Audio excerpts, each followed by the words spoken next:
Aku dulu nggak tahu namanya siapa ya. Iya, posisi di sini, korban laki-laki di sini pakai helm. Pak, tadi kan Bapak bilang suara teriakan itu teriakan laki-laki apa perempuan?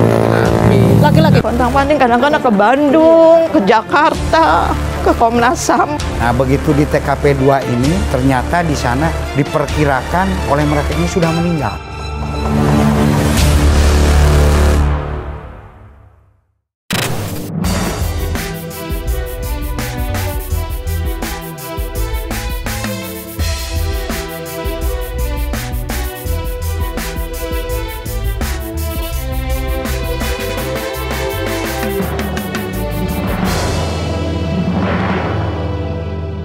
Kasus pembunuhan Vina masih belum tuntas, pemirsa. Keluarga dari pelaku ini masih terus menantikan keadilan karena mereka meyakini bahwa anak-anak mereka tidak terlibat dalam kasus ini. Di sisi lain, kesaksian demi kesaksian masih terus bermunculan, termasuk kesaksian terakhir yakni dari Suroto, pihak yang menyelamatkan pertama kali Eki dan juga Vina dan menyebutkan bahwa terakhir kali ia melihat Vina dan juga Eki ini bukan di titik TKP yang selama ini beredar.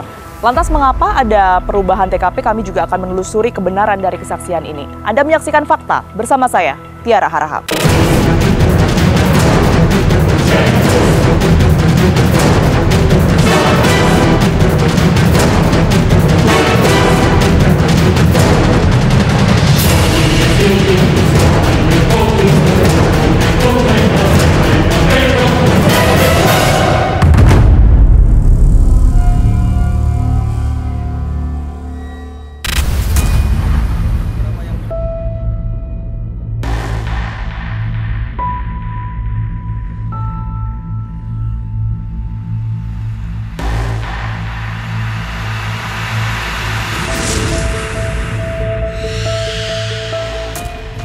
Tim Fakta saat ini sedang mengarah lagi pemirsa ke jembatan Talun atau flyover Talun, lokasi di mana Eki dan juga Vina ini ditemukan oleh warga sekitar. Kebetulan kami saat ini bersama dengan Pak Suroto.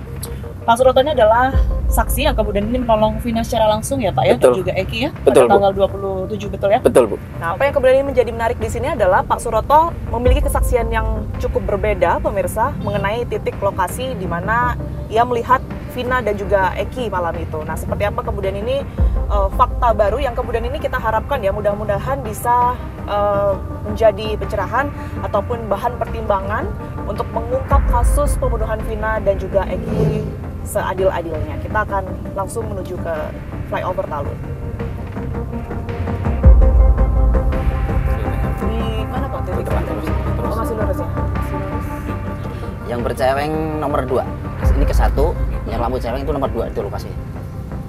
Deket yang bendera merah itu bukan? Iya, betul, depannya. Yang ceweng. Kita ke seberangnya dulu aja Pak, ke kiri ya. Kiri, yang di sebelah kiri. Rumput-rumput itu bentar. Ya, rumput-rumput. Pepetin ke rumput-rumput aja biar ini. Nah, kiri ke rumput-rumput. Nah, lempeng ini. Masih depan lagi ya? Ini lampu ini persis. Oke. Di sini.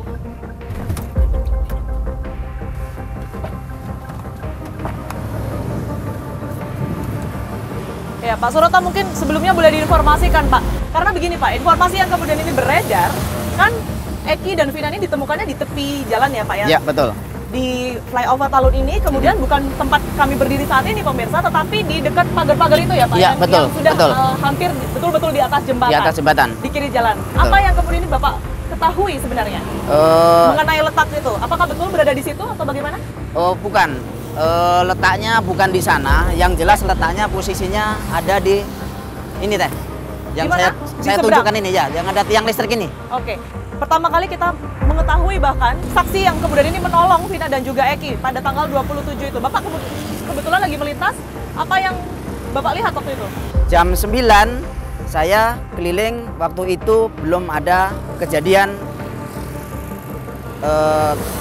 kecelakaan waktu itu ya. Waktu itu kecelakaan ada korban di sini. Ya, jam 10-nya, kedua kalinya jam 10 saya keliling lagi. Di sini itu udah orang banyak, Ibu. Udah orang banyak. Aku juga kaget ada apa ini di sini nih. Nah, saya langsung muter, kenceng muter ke sini. Ternyata saya nanya, "Pak, ini kenapa?" Dia bilang ada kecelakaan. Nah, saya tolong. Korban laki posisinya ada di situ, Bu. Di mana, Pak? Korban laki posisinya ada di sini. Di sini. Ya. Eki berada di sini. Iya, yang laki ada di sini. Oke.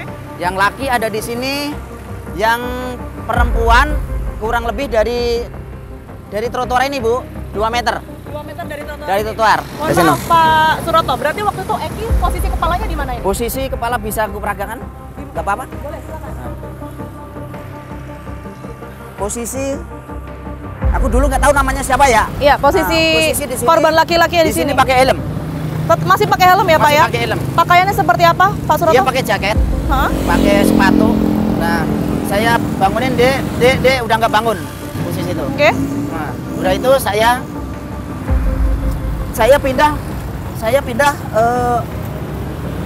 Korban pindah ke perempuan. Yang Sebentar. perempuan itu karena Hmm?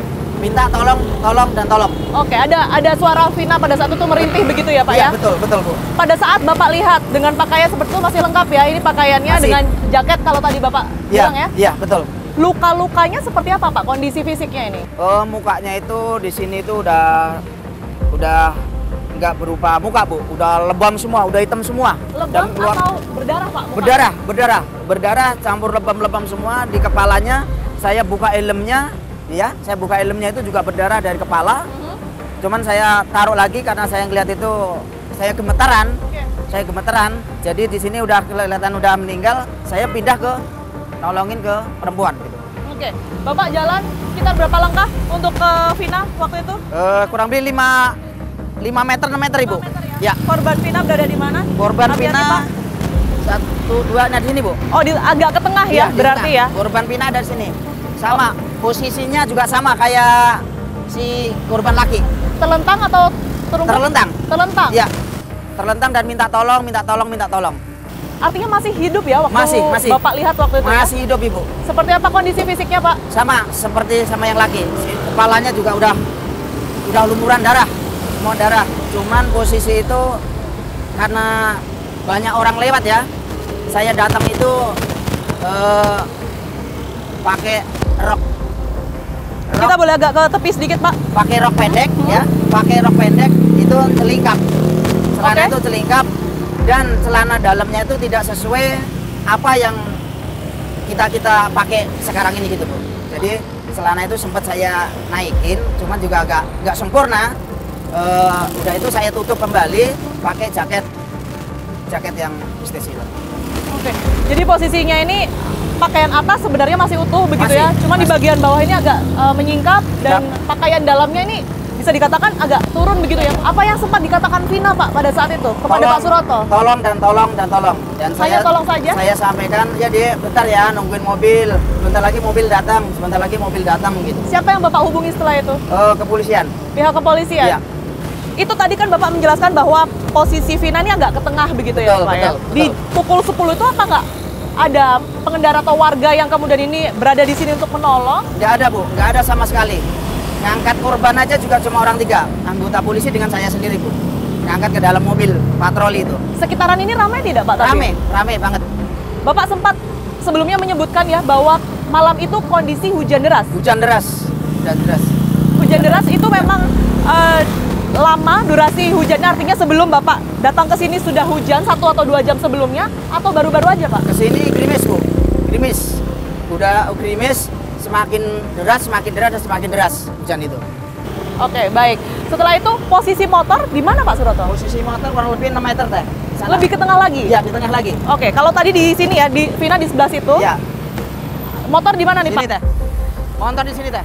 Sama kurang lebih 2 meter dari trotoar. 2 meter dari trotoar ya? betul. Motornya. Bapak lihat pada saat itu, boleh ke tepi lagi, Pak? Biar tidak mengganggu lalu lintas juga ini. Bapak lihat pada saat itu motornya kondisinya bagaimana? Motor itu nggak rusak sama sekali. Motor masih bisa layak pakai dari sini ke polsek.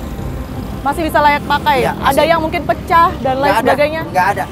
Nggak ada ya? Nggak ada.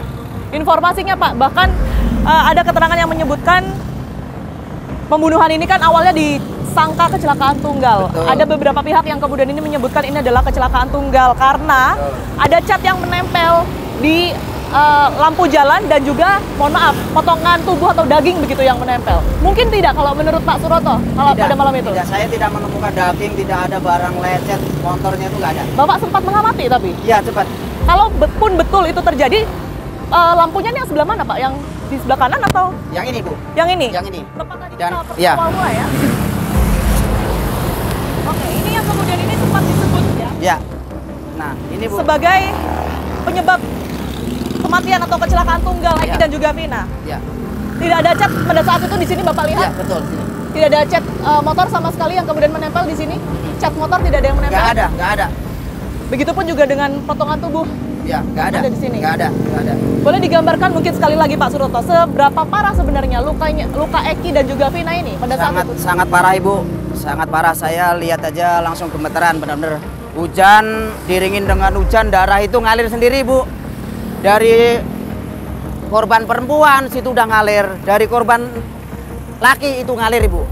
Baik, artinya memang sama sekali pada saat itu Pak Suroto adalah orang yang pertama yang Betul. menolong Vina dan juga Eki. Betul. Sama sekali tidak ada orang yang turut membawa Tidak. Eki dan juga Ya. Vina. Ya, tidak Setelah Bapak tadi mengatakan menelpon polisi, berapa lama polisi datang ke sini?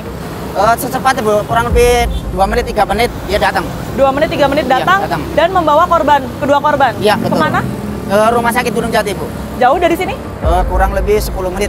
10 menit dari Betul, sini. iya. Dengan menggunakan apa tuh Pak? Menunggu ambulans terlebih dahulu Mobil atau patroli, mobil patroli. Mobil Menggunakan- ranger, patroli. Patroli Oke. polisi. Baik. Pak Suroto ikut artinya ke rumah Ya, sakit betul, tersebut betul, juga. Itu pada saat di jalan, Vina masih dalam kondisi keadaan hidup. Dari sini sampai rumah sakit itu yang disebutkan tolong, dan tolong. Gitu, tuh. Nggak ada kata-kata lain ya Nggak Pak ada Suroto kata-kata ya? lain. Oke, sebelumnya tadi Pak Suroto sempat menyebutkan bahwa beberapa hari setelah di tanggal 27 atau tepatnya pada saat Pak Suroto menyelamatkan Vina dan juga Eki dan membawa ke rumah sakit yang tidak lama kemudian ini meninggal dunia, ini diminta oleh pihak kepolisian untuk ke TKP kedua ya Pak, di Betul. Gang Bakti. Di SMP 17 Pak. kalau nggak Oke, salah. Ya. itu berapa lama sejak kejadian Pak? Ya. Kurang lebih 3 atau 4 hari. 3 atau 4 hari ya, 3 atau berarti 4 hari. sekitar di tanggal 30. Ya, kurang lebih segitu. Kita boleh ke sana Pak Suroto? Boleh. Untuk kemudian ini, karena kan informasinya ini adalah TKP di mana mereka diruda paksa, kemudian juga disiksa di sana. Iya. Kita sekalian cek TKP kedua ya. Ya, oke, siap. Oke. Kita langsung aja nih Pak. Oke. Ya, saya berhenti motor, lihat korban di sini. Astagfirullahaladzim.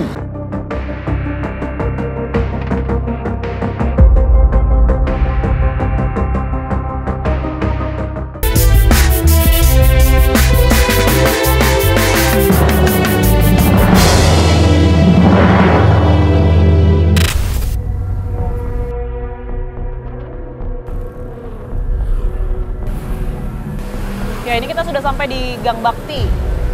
TKP di mana Vina dan Eki ini informasinya diruda paksa dan dilakukan penyiksaan di sini. Kita nyebrang ya ke. Oke, tadi Bapak menginformasikan kalau kurang lebih 3 sampai 4 hari Ya. setelah menemui korban Vina dan Eki di pinggir flyover Talun, diminta polisi ya Pak ya? Ya. Diminta polisi untuk kemudian ini mengarah ke lokasi ini. Ya. Apa yang ingin didapati keterangannya dari Bapak pada saat itu? Waktu itu kita sih nggak mau tahu ya urusan yang kepolisian dan bahwa tersangka itu ya. Cuman saya ngikut hadir ke sini, itu mobil juga di sini masuk ya. Dulu mobil di sini ada salah satu pelaku, gitu. Salah satu pelaku yang dibawa polisi itu, atau pelaku tahu apa? Cuman polisi itu menanyakan ke sini tuh, kamu pukul pakai apa? Gitu. Bapak kesini pada saat itu sekitar pukul berapa ingat? Jam 9-an, jam 10-an. Oke, diminta ke sini Ya, setelah ke sini. itu? Saya Apa? ngikutin di belakang aja. Di sini udah anggota polisi yang udah datang ke sini. Oke, ada Ya. berapa orang pada saat itu anggota polisi? 2 mobil teh. 2 mobil dan juga 1 terduga pelaku ya pada saat itu Iya, ya? Atas nama siapa? Bapak ingat? Saya nggak tahu, nggak menyebutin namanya. Dengeran saya cuma kamu pukul pakai apa? Pakai balok. Baloknya mana? Dicari gitu. Ada yang menjawab pakai balok gitu. Iya. Artinya kan ada pengakuan di sana ya Pak Iya. ya? Di mana? Sempat ditunjukkan sini, tidak? di sini. Pemukulannya di mana? Kan pada saat itu Bapak yang menyaksikan langsung bahwa ada kesaksian juga dari pelaku. Di sini, di lokasi sini aja deh. Lokasi sini aja. Dulu Di sini juga tuh ada gubuk kecil dulu tuh. Oh, ada Ada gubuk. Di gubuk-gubuk mana? kecil. Ya di sini. Seberapa besar? Ya kecil ya gubuknya orang petani kayak gitu di sawah-sawah segitulah. Dan di sini tuh banyak dulu. Plastik-plastik, botol-botol aqua, bekas minuman apa itu banyak di sini. Ingat tidak Bapak pada saat itu wajah dari satu pelaku tuh Nggak inget ya, nggak inget. Nggak, saya juga nggak mau tahu waktu itu pas turunnya kayak apa sih. Biasanya kayak apa sih, pengen lihat lah gitu ya. Saya nggak ngelihat. Tapi sepintas mungkin ya, Iya. seingat Bapak atau sepenglihatan Bapak pada malam itu, kondisinya banyak lukakah pelaku tersebut wajahnya Pak? Dia masih sehat kok. Saya udah jawab, dia setahu saya dia turun juga langsung jalan aja. Jalan seperti kayak biasa gitu. Jadi setahu Bapak pada saat itu pelakunya hanya satu? Ya, saya belum tahu, pokoknya yang itulah pelakunya. Kalau si korban meninggal di sana itu ternyata bukan kecelakaan laka lantas, ternyata itu pembunuhan. Pembunuhan. Pak, terima kasih banyak Oke. penjelasan dan juga waktunya. Semoga informasi ini juga bisa dijadikan bahan pertimbangan begitu ya untuk membuka kasus pembunuhan Vina dan juga Eki. Kita temukan fakta selanjutnya.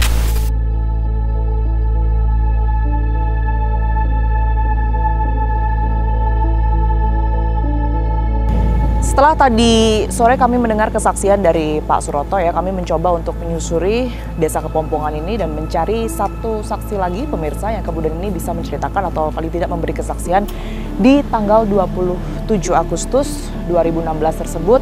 Ada satu saksi yang kemudian ini bernama Markum ya, yang kemudian ini sempat melintas di flyover Talun tersebut dan melihat dua jasad atau dua korban di sana, Eki dan juga Vina, sekalipun pada saat itu tidak mengenali begitu. Nah, kita akan mendengar ceritanya seperti apa karena saya sudah janjian dengan beliau. Kita temukan faktanya. Assalamualaikum. Waalaikumsalam. Pak Markum. Iya, Iya, Pak betul. Markum, Tiara dari Fakta TV One. Iya. Izin, Pak. Iya, maaf. Iya, Pak. Saya tadi sesuai yang tadi dibicarakan sebelumnya ya, ingin mengetahui secara langsung juga berkaitan cerita Pak Markum yang sempat lewat ya Pak ya di jembatan Talun Iya, itu ya. lewat. Kebetulan Pak Markum ini memang tinggalnya dekat sekali dengan flyover Talun begitu ya, titik di mana kami berbincang saat ini. Pak, boleh kita langsung ke lokasi biar ceritanya lebih jelas ya? Boleh. Saya akan mengarah ke flyover Talun dengan menggunakan sepeda motor dengan Pak Markum begitu ya. Persis seperti apa yang pada saat tanggal 27 Agustus 2016 tersebut terjadi. Karena memang Pak Markum pada saat itu naik motor juga ya Pak ya? Naik motor. Naik betul. motor. Sekitar pukul berapa Pak? Kalau masih ingat? Sekitar jam 10-an ya Mbak ya? Jam Sekitar 10 ya? 10-an iya. Jam 10. Jam Oke. 10-an. Jam Kita menuju 10-an. ke sana sekarang. Ya, sekarang kita ini perjalanan dengan Pak Markum, salah satu saksi yang melihat korban Vina dan Eki ya 8 tahun lalu. Kita akan langsung mengarah ke flyover Talun, titik di mana Pak Markum ini melihat kedua korban tersebut. Kita temukan faktanya. Sekali lagi ya, memang posisi rumah Pak Markum ini dekat sekali dengan flyover Talun, bahkan kurang lebih cukup memakan waktu 1 menit saja untuk sampai di titik lokasi begitu.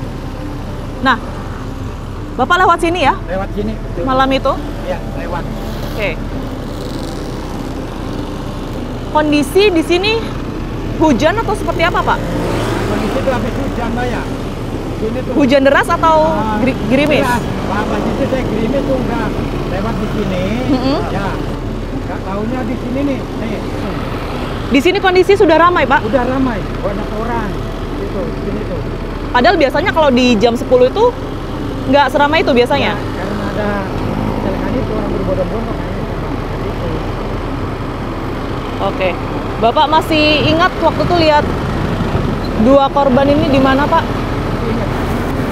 Masih ingat, insya Allah masih ingat. Sebagai gambaran di belakang kita ini sumber dan di depan ini Nah, di sini tuh udah banyak orang. mengarah Pak. ke Cirebon ya. Kanan kirinya udah banyak orang.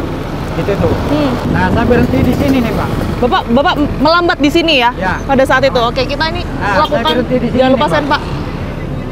Kita berhenti di kiri aja, Pak. Kita Boleh. berhenti di kiri biar nggak macet. Ya. Kita berhenti di kiri biar Pak Markum ini bisa cerita. Tentunya dengan kondisi yang tidak membahayakan begitu ya, jadi bisa dengan leluasa cerita di mana titik persis Bapak melihat korban Vina Di dan sini Eki saya pada lihat. saat itu. Kita nggak usah nyebrang ya, Pak ya, Ya. dari sini aja ya. Karena di sini macet, Mbak ya. Ha-ha. Saya berhentiin motor di situ. Ya.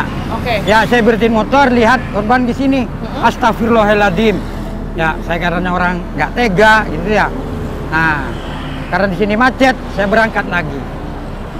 Baik, yang Bapak lihat ini korban laki-laki dulu atau perempuan dulu pada saat itu? Dua-duanya kelihatan sih Mbak ya. Yang satunya laki-laki, yang satunya perempuan. Nah, waktu itu laki-lakinya udah gini, perempuannya ditutup pakai jaket. Jaket itu saya nggak tahu jaket apa. Jarak antara korban laki-laki dan perempuan ini berdekatan, Pak? Enggak ya, enggak berdekatan. Waktu itu tuh saya lihat sini tuh. Satunya sebelah sana, satunya sebelah situ. Bapak lihat kondisi motornya juga? Enggak. Enggak. Lihat. Bapak waktu itu lihat ada polisi yang ada di lokasi juga? Oh, belum ada ya kayaknya, belum ada. Belum ada ya? Karena lalu lalang masyarakat banyak, lihat coba, belum ada. Sekali lagi kami memastikan ini kondisinya hujan lebat atau gerimis, Pak? Saya lagi lewat sini tuh, gerimis kecil. Sebelumnya hujan besar. Sebelumnya baru Ya. hujan lebat ya? Ya. Sebentar Pak, saya ingin menanyakan, ini kan sudah ada 2 saksi setidaknya ya. Sebelumnya tadi saya sudah mewawancarai satu saksi sore hari yang mengatakan posisinya juga di area ini, begitupun juga Pak Markom yang mengatakan di area ini. Tapi kan kita tahu Pak bahwa polisi dan juga sebagian besar masyarakat taunya di ujung jembatan, di ujung jembatan sana sebelumnya. Ya. Bapak yakin ya kalau lihatnya di sini? Saya lihatnya di sini, Pak. Bukan di ujung sana ya Pak? Bukan, saya lihatnya di sini. Bapak kan mau ke arah Cirebon ya, betul. dari arah Sumber ya? Betul. Pada saat itu, sempat habis itu balik lagi, masih ada nggak kerumunan itu Pak? Udah nggak ada. Udah nggak ada. Udah nggak ada. Kira-kira berapa lama Pak Markum pergi beli nasi itu tadi ya sampai Ya. kembali lagi? Perkiraan tuh 5 menit atau 6 menit, 7 menit seingat saya itu tuh, Mbak. Pada saat itu yang Bapak kira juga atau Bapak dengar ini adalah kecelakaan. Iya, betul. Bapak taunya kalau pada saat itu ternyata bukan kecelakaan atau pembunuhan, ini kapan? Oh, sesudah viral, Mbak ya. Sesudah viral katanya di pembunuhan seperti itu. Saya dengarnya tuh sesudah viral. Sesudah viral yang baru-baru ini atau di tahun 2016 itu? Ya, kalau nggak salah tuh dapat 4 hari atau 5 hari saya baru oke. dengar bahwa itu bukan kecelakaan lalu lintas. Nah, Siap Pak Markom, makasih banyak kesaksiannya. Semoga ini juga bisa menjadi sekali lagi bahan pertimbangan begitu ya sebenarnya titik-titik lokasi yang selama ini ternyata tidak sesuai dengan kesaksian warga yang melintas ataupun juga yang bahkan menolong korban Vina dan juga Eki. Kita balik lagi ya Pak ya, kita temukan fakta selanjutnya.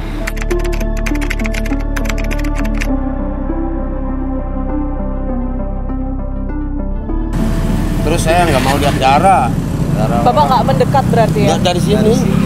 Oh, Bapak Saya nggak pakai baju, pakai sarung begini. Bapak naik gara-gara ada suara apa? Ada suara bledok gitu. Suara kayak ditabrak gitu? Kayak ya mungkin supaya kelihatan kayak kecelakaan. Oh. Gitu. Jam berapa, Pak? Ya jam 10-an kalau suara bedak gitu. Sorenya tuh begitu, motor kayak kejar-kejaran. Kalau sorenya ya kayak kejar-kejaran. Pak, tadi kan Bapak bilang suara teriakan itu teriakan laki-laki apa perempuan? Laki-laki, tapi Laki-laki yang mengejar, suaranya kayak mengejar orang. ada nggak suara minta tolong mungkin dari suara laki-laki atau perempuan? Kan ini korbannya 2 ya soalnya ya. Suara yang Bapak dengar dari pelaku ya Pak, waktu itu Iya. teriak apa Pak? Ya maksudnya oh berarti anjing kayak suara-suara enggak itu lah. Makian gitu Pak? Iya, Mak. Berapa lama? Ada 5 menit? Nggak ada, cepet. Oh cepet. Mungkin lagi waktu pengejaran. Nah, 5 menit kan suara teriak-teriak. Habis itu Bapak langsung ke atas? Enggak, belum. Atasnya kira-kira setengah 10 ya. Setelah rame? Ya, bukan, ramenya kan jam 10-an. Jam 10 ke atas. Nah, Kan waktu itu kan sore hujan. Oh iya iya. Mayat diangkat juga hujan. gerimis cilik, gerimis yang Iya, Gerimis. terus gerimis. darah kan nggak ada Iya. jadinya. Setengah 10, kan rame jam 10. Bapak kan kesini setengah 10. Yang Bapak lihat apa setengah 10 itu? Ya lihat takut anak-anak muda nongkrong gitu, geng-geng itu kan musim 2016 kan gitu. Bisa jalan banyak-banyak geng kayak gitu. Tuh, enggak, kan rame-rame jam 10. Setengah 10 itu mereka sudah masih ada di sini pelaku. Ya suara beledak tuh jam 10 mungkin dia supaya orang ada yang naik, mungkin ada kecelakaan gitu. Pak, yang Bapak dengar, yang motor rame itu jam berapa? Sekitar jam 8 lebihan. Bukan, yang sorenya. Iya, jam 8-an itu. Dari sorenya. Jam 8. Di suara tuh Bapak tadi bilang motor berjejer, itu motor berjejer di mana Pak? di sebelah sana, motor sih masih Di sebelah. pinggir maksudnya Iya, atau? di- Oh. Ya ngerti. Itu suara motornya suara motor kenceng apa? Ya kan kenceng kan di brong itu suaranya. Bukan motor suaranya di brong. Pas Bapak lihat sore jam 8 tuh Bapak posisi di mana? Di sini saya turun lagi, baru jalan. Motornya kan masih jalan kalau jam 8. Tapi biasa nggak sih Pak kayak gitu Pak? Ya, biasa.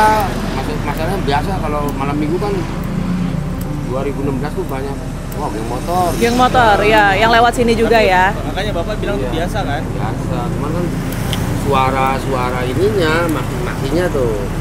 Yang Bapak dengar. Makian apa Pak yang Bapak dengar? Ya, samar ya. Gitu tuh. Ada kata-kata kasar nggak? Enggak, suara gitu aja kedengarannya. Kalau Bapak dengar tuh kayak ngejar orang nggak? Iya, ngejar orang. Hujan, sorenya Nah, hujan. sebelum hujan itu Pak, sempat kedengeran rame-rame juga nggak sih Pak? Iya. Suara yang kedengaran tuh sore, kayak lari ke sana. Sore. Lari ke arah Cirebon. Iya, lari ke sana. Itu jam? Jam 8 lebih ya. Oh masih sore ya? Iya. Nah yang arah ke Sumber? Nah, sumber nggak kedengeran. Nggak kedengeran. Ya, suara. Maksudnya Soalnya suara dari motor aja. arah satunya ya Bu ya, Nggak suara arah seberang. kedengeran. Ngerti saya juga. Ada bunyi buah. Burak-burak sih terakhir. Jam? Terakhir jam 10. Bukan jam, maksudnya pas rame-rame pas arah ke Sumber tuh ada teriak-teriakan lagi nggak? Nggak Udah nggak ada. ada. Udah sepi, tapi suara motor banyak. Nah, suara motor. Terusan suara bledak kayak model lampu ini di Kayak Palu. gini, kayak apa ya? Ya. Bentar. Iya suara ini bledak gitu aja sih. Makanya saya naik. Nah, Bapak naik itu udah ada 2 korban itu ya Pak? Iya.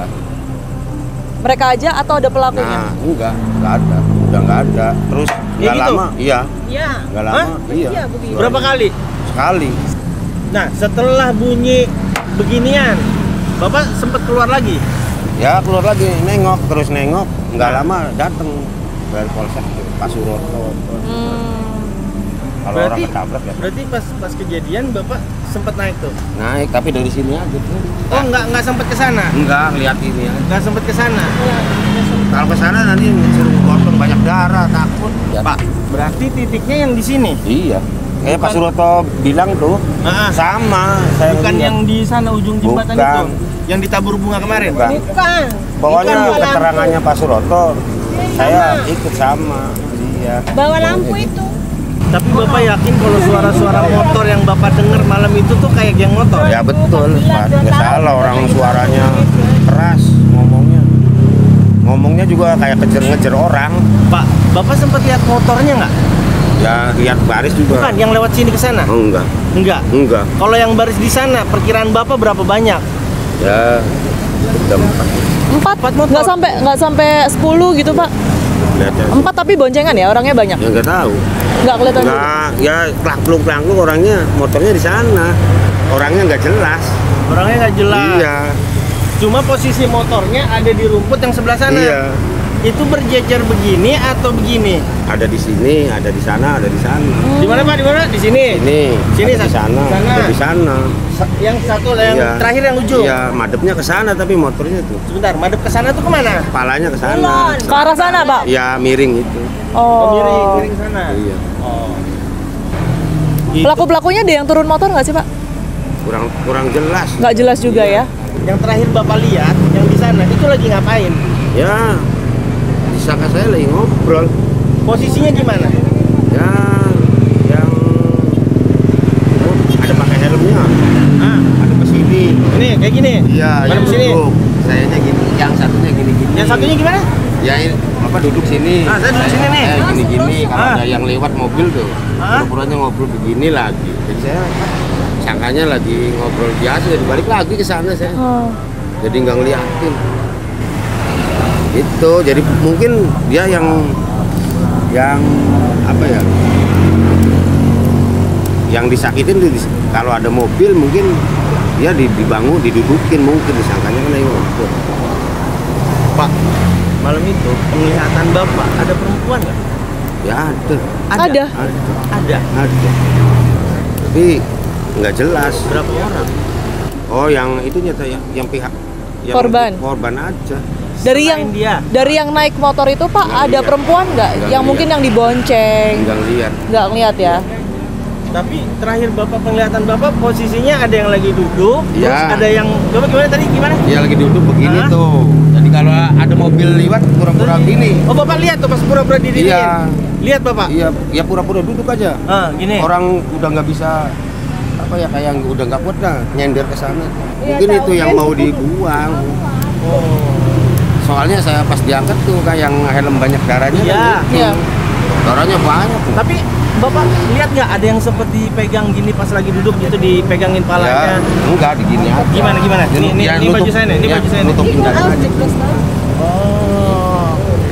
Jadi kalau ada yang liwat tuh mobil takut mungkin dia kalau salah. Iya. Gitu. Ya udah, Tapi Pak. keterangan Pak Suroto sama. Betul kan, ya, Pak, ya?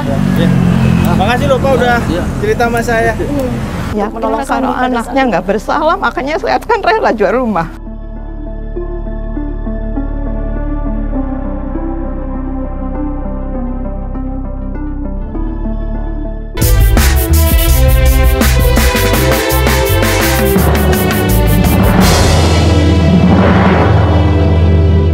Terkait, Polda Jawa Barat membuka nomor hotline untuk penanganan kasus Vina di Cirebon. Sebagaimana yang telah disampaikan oleh Bapak Kadif Humas Polri, saat ini Polda Jawa Barat sudah bekerja dengan sangat baik dalam menangani penyidikan kasus almarhumah Vina. Dengan adanya fenomena informasi yang semakin berkembang di media sosial, maka Polda Jawa Barat telah membentuk tim asistensi. Kemudian kami membuka hotline informasi pada nomor 0822 1112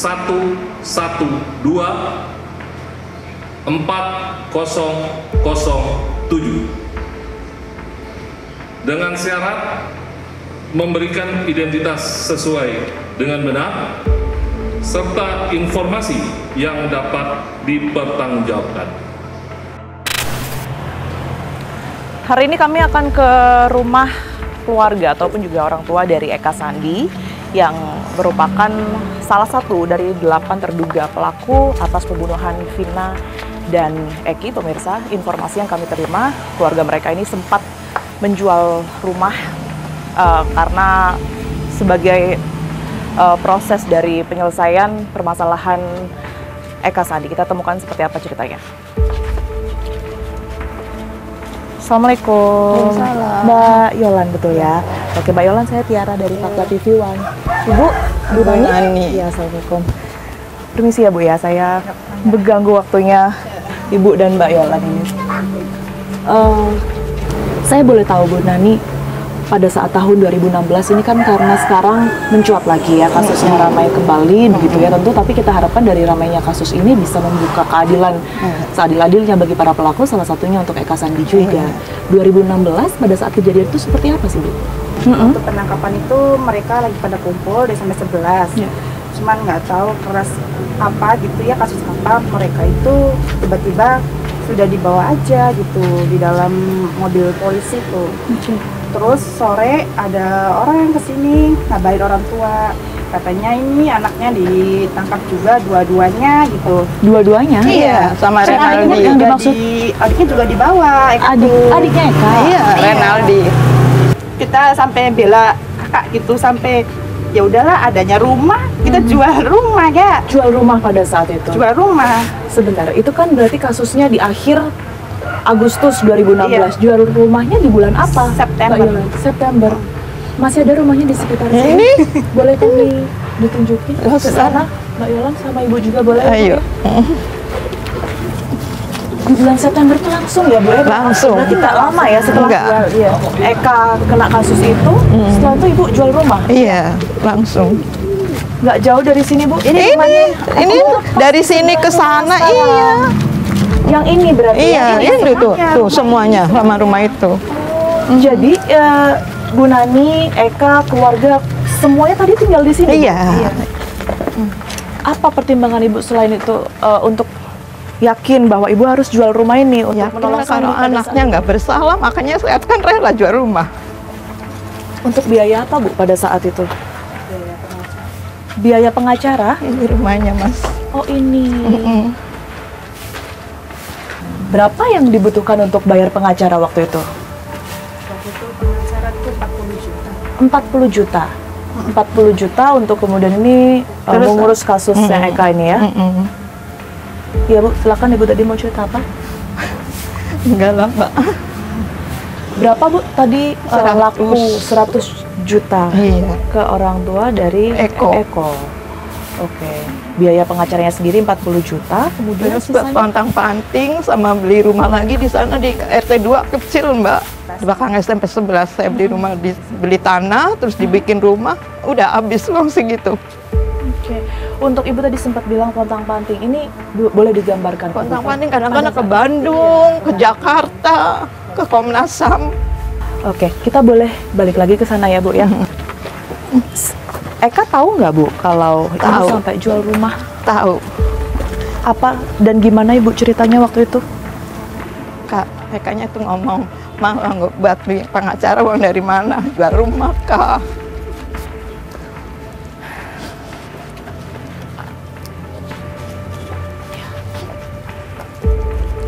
Ibu mungkin tahu pada saat itu Eka ini nongkrong ya atau kumpul-kumpul ini sama siapa sebenarnya? Ya sama teman-temannya. Nama-namanya Ibu kenal? Eko, Eka, Hadi, Supri, Jaya, semua ada di situ. Ada di situ semua. Peggy ada di situ Bu? Peggy bukan orang sini. Peggy bukan orang sini. Jadi pada saat malam itu yakin betul ya bahwa Eka ini nggak kumpul juga sama Peggy? Iya, satu RW adanya di sini. Nggak ada Peggy. Kan orang sana pengumpulan kan jauh jaraknya. Dari mereka juga nggak kenal.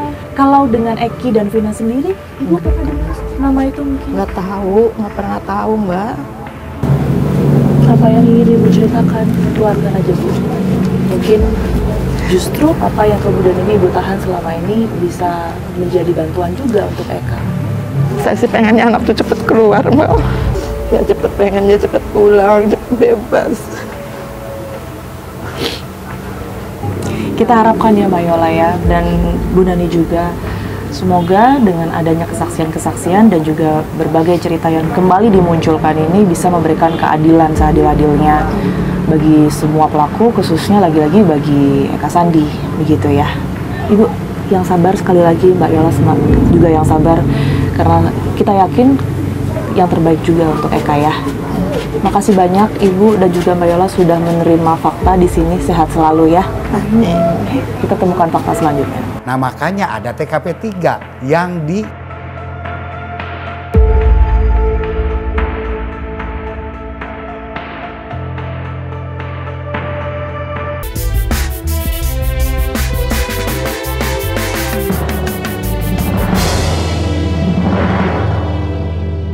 Saya akan menemui Kapolda Jawa Barat tahun 2016-2017 atau pada saat kasus Vina dan Eki ini terjadi untuk mengetahui lebih lanjut mengapa kemudian ini ada perubahan TKP dan termasuk seperti apa kelanjutan dari kasus Vina dan Eki. Kita temukan faktanya. Di sebelah saya saat ini sudah ada Kapolda Jawa Barat tahun 2016-2017, Irjen Pol Purnawirawan Anton Carlian. Pak Anton, apa kabar Pak? Baik. Terima kasih sudah menerima fakta di sini, Pak Anton. Kita kembali membahas mengenai kasus Vina, begitu ya. Ya. Langsung saja, ini kan karena banyak sekali kesaksian-kesaksian baru yang bermunculan, termasuk yang terbaru, ini adalah perubahan TKP utama yang tadinya berada di Jembatan Talun sebelah kiri, begitu ya titiknya. Kemarin kami sempat menemui beberapa saksi cenderung berada di tengah jalan begitu. Nah, padahal kalau kita ketahui ini kan sudah melalui proses rekonstruksi sebelumnya, bahkan polisi sudah menetapkan di situ TKP-nya. Kalau dari pandangan Pak Anton sendiri, apa yang menyebabkan perubahan TKP ini? Jadi perubahan TKP itu sendiri, kalau dilihat dari keterangan awal di Polda Jabar, itu sebetulnya ada 3 TKP. Jadi TKP pertama adalah TKP ketika dilemparin, kemudian jatuh, dieksekusi. Nah dari sana TKP 1, kemudian berpindah ke TKP 2. Nah di TKP 2 ini adalah di dekat SMP 11 di sebuah gudang. Nah begitu di TKP 2 ini, ternyata di sana diperkirakan oleh mereka ini sudah meninggal. Karena mereka itu sendiri takut, akhirnya gimana ya? Lebih baik dikejalan rayakan aja biar kesannya itu kecelakaan. Nah makanya ada TKP 3 yang di jalan raya gitu. Jadi apabila kemudian tadi ada saksi baru, itu adalah sebuah perkembangan penyidikan yang luar biasa. Memang kalau TKP terakhir ya di pinggir jalan itu, sehingga kesannya seolah-olah kecelakaan. Pak Anton, kemarin informasinya juga dari pihak kepolisian kan mengembalikan barang bukti ya, satu motor milik PS yang sudah disita sebelumnya. Ini indikasinya apakah bisa dikatakan bahwa PS ini nantinya bisa dibebaskan atau bukan tersangka yang ditangkap oleh pihak kepolisian seharusnya atau bagaimana? Kalau pengembalian barang bukti itu kan mungkin sudah selesai diperiksanya, karena mungkin cukup untuk STNK-nya saja. Pengembaliannya kan motor yang lama ya Pak, yang kemudian sempat disita dan dianggap sebagai barang bukti pada saat itu. Apakah ini artinya barang bukti tersebut tidak sah atau mungkin juga penetapan tersangka ini bisa diragukan atau bagaimana? Masalah sah tidaknya penyitaan kan itu dari pengadilan negeri. Tentu saja kalau penyitaan itu sudah penyitaan yang sah, tetapi dikembalikannya barang bukti ini tidak berarti bahwa yang bersangkutan tidak bersalah. Gitu. Tetapi mungkin sudah dilakukan upaya-upaya di sana tidak didapatkan bukti-bukti yang signifikan. Kan bisa saja, atau sudah didapatkan bukti yang signifikan terus dikembalikan. Jadi ini korelasi hubungannya antara pengembalian barang bukti dengan apakah dibebaskan dengan sebagai tersangka, ini belum ada korelasi yang signifikan. Tapi kalau penetapan tersangka itu apakah bisa bebas atau tidak, itu harus melalui pra-peradilan. Karena pra-peradilan itu sendiri adalah untuk menguji apakah penetapan tersangka itu sah tidak, apakah penangkapannya itu sah tidak, apakah penahanan sah tidak. Nah, kalau dari pra-peradilan mengatakan tidak sah, ya harus dibebaskan.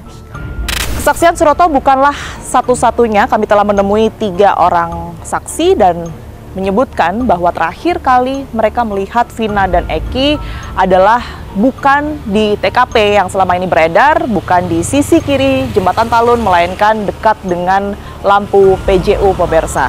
Mantan Kapolda Jawa Barat menyebutkan bahwa lokasi tersebut adalah TKP ketiga yang sudah diketahui oleh pihak kepolisian dan bahkan tertuang di dalam BAP. Saksikan terus Fakta setiap hari Senin pukul 20 waktu Indonesia Barat hanya di TV One.